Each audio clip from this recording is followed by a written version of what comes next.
Hello बच्चों, मैं वीरेंद्र देवांगन आपका अपना क्लास केमिस्ट्री क्लास में आप सबका बहुत बहुत स्वागत करता हूं। पिछले वीडियो में मैंने लॉज ऑफ केमिकल कॉम्बिनेशन पे के जो लॉ है उस पर मैंने बात किया था।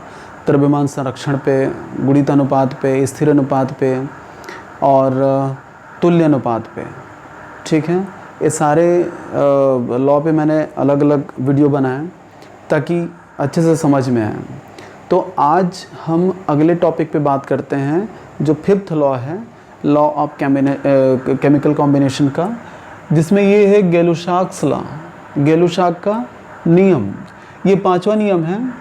गेलुशाक ने इस नियम को कब दिया था? इस लॉ को 1808 में दिया था। तो जब उन्होंने इस लॉ को दिया तब इस लॉ से उन्होंने ये बताया कि किस तरह से गैसियस कंपाउंड किस रेशियो में और किस तरह से आपस में जुड़ करके एक नया प्रोडक्ट का फॉर्मेशन करते हैं। तो इसके लिए उन्होंने कहा कि यदि समान ताप और दाब पर गैसें हैं, यहाँ पे क्या होना चाहिए? टेम्परेचर एंड प्रेशर क्या होना चाहिए? इक्वल होना चाहिए। ठीक है, तो यदि समान ताप और दाब पर गैसें आपस में क्रिया करते हैं, यदि समान ताप और दाब पर गैसें आपस में क्रिया करते हैं तो इनके आयतन में सरल अनुपात होता है। इनके आयतन में क्या होता है? सरल अनुपात होता है। और यदि बनने वाला उत्पाद भी गैस है तब वो भी इनके साथ सरल अनुपात में होता है। एक बार फिर हम रिवाइज करते हैं ताकि दिमाग में सेट हो जाए पूरी तरह से। यदि समान ताप व दाब पर टेम्परेचर प्रेशर यदि इक्वल है तब उस कंडीशन में क्या होंगे? गैसें आपस में रिएक्शन करेंगे।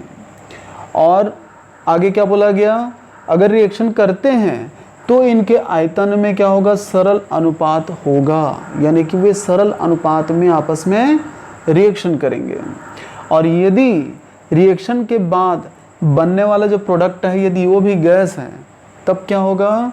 तब वो भी इनके साथ सरल अनुपात में होगा। कैसे होगा देखते हैं। यहाँ पे क्या है? नाइट्रोजन एक गैस है, यहाँ पे हाइड्रोजन क्या है? तो ये भी गैस है। जब नाइट्रोजन और हाइड्रोजन आपस में रिएक्शन करते हैं तो बनता क्या है?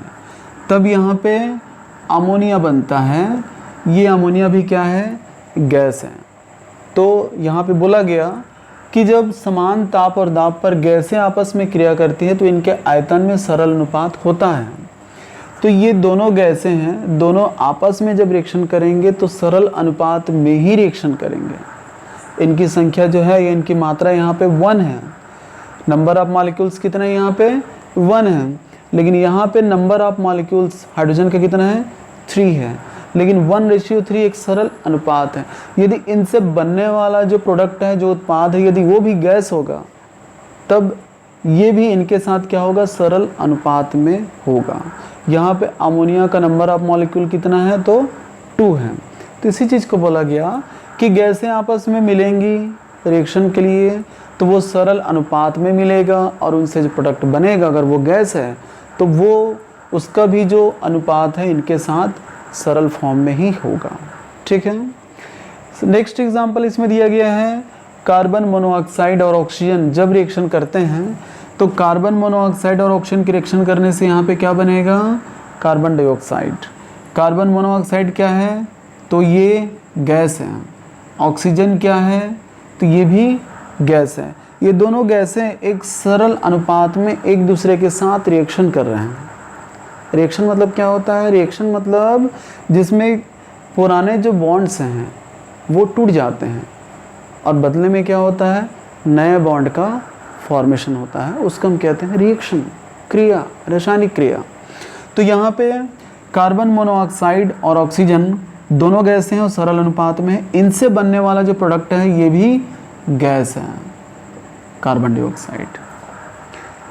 तो अगर ये भी गैस है तो ये भी क्या होगा? इनके साथ सरल अनुपात में होगा। तो इसी बात को समझाने की कोशिश किया गया इस लॉ में कि गैसें किस तरह का रिएक्शन करती हैं, और गैसें जब रिएक्शन करेंगी तो सरल अनुपात में रिएक्शन करेगा, यदि उनसे बनने वाला गैस है तो वो भी सरल अनुपात में ही इनके साथ होगा। ठीक है, तो ये था गैलुशाक का नियम था जो गैसों पे आधारित था। इसको दिया 1808 में, बहुत सिंपल लॉ है। और इस तरह से जो 5th लॉ है गैलुशाक का, ये यहाँ पे क्लियर हुआ। पिछले वीडियो में मैंने 4 लॉ के बारे में बताया था, ये 5th लॉ था। आप लोग सारे वीडियो को देख लीजिएगा, आप लोग का पूरा नोट्स कंप्लीट हो जाएगा और जो कंसेप्ट है वो क्लियर हो जाएगा। इन 5 पर न्यूमेरिकल्स भी बनेंगे। न्यूमेरिकल्स में जो क्वेश्चंस रहेंगे उस पर मैं बाद में एक वीडियो बनाऊंगा, उसको आप लोग देखिएगा तो आप लोग का जो न्यूमेरिकल्स है वो भी पूरी तरह से क्लियर हो जाएगा। सारे वीडियोस देखिएगा, इस पर नोट्स बनाइएगा, पहले से लिखा हुआ है ताकि आप लोग लिख सकें, आप लोग का नोट्स तैयार हो जाए। और जब भी आप लोग वीडियो वॉच करते हैं तब ध्यान एक चीज़ का रखना है कि वीडियो को लाइक, शेयर और सब्सक्राइब करना है, क्योंकि मुझे पूरे केमिस्ट्री को कवर करना है और कवर करने के लिए आप लोग का सहयोग, कोऑपरेशन ज़रूरी है।